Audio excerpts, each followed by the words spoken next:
Whichever way the grain goes, Jim Houliston cuts against it. He greets with his left hand, types on a reverse keyboard, journals writing backwards, and reads using a mirror. I consider myself one of the most ambidextrous people on earth. We'll go and we'll see this. He calls it the third pillar of longevity, next to nutrition and exercise. But Houliston has not always been equally capable on both sides. Like most of us, he grew up with a dominant side. Sick board.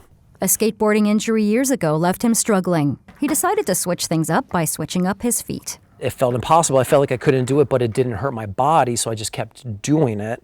And 4 years of that, after being able to do tricks and such, skating probably best in my life by that point. He says training his weaker side strengthened his dominant one, a concept known as manual transfer learning. Well, what would happen if I started doing everything else lefty, switch, aka mirrored? And that moment was a good 15 years ago.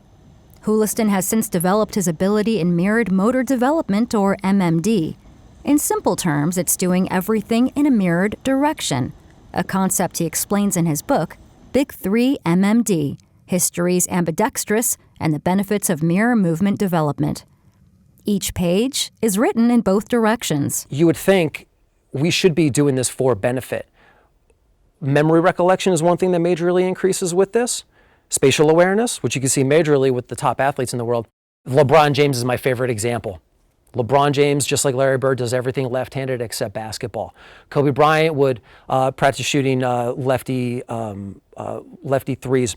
But mirrored movement is something we've seen in some of the greatest outliers in history. Nikola Tesla, Mahatma Gandhi, Jimi Hendrix. Jimi Hendrix was mixed-handed, dominant lefty, preferred playing guitar left-handed, but his dad, who gifted him the guitar, had said that left-handed guitar playing was a sign of the devil, and he was threatening him to take away his guitar, and Hendrix was like, "You ain't taking my guitar away," so he learned how to play right-handed whenever... Two of Houliston's favorite historic figures also touted the ability to use both sides. Benjamin Franklin, who operated a printing press, became accustomed to reading language backward. And then you can look at Da Vinci.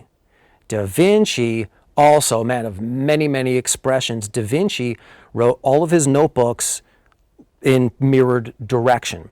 So any kind of using your brain is not a bad idea. My name is Aisha Saigan. I'm a professor at UC San Diego in cognitive science and neurosciences. Sagan says this may be a case of neurons that fire together, wire together, also known as Hebbian theory. She recently studied the way the brain is constantly in loop between hemispheres, visually and spatially, called hemispheric lateralization. An oversized prosthetic hand was used to grasp objects. We were testing touch perception, and the representation of the hand became changed within 15 minutes. She says left-handed people generally have a bigger corpus callosum, which bridges the brain's hemispheres. Because they're probably doing a lot more by manual tasks or flipping tasks and using both sides of the brain to deal with the world. I wanted to try my own experiment to see the bounds of Jim's MMD skills. And what better way than to try to read scripts on my teleprompter, backwards. 3, 2, 1, and cue. An ambidexter is someone who displays notable use of both hands, a trait that is commonly known as ambidexterity.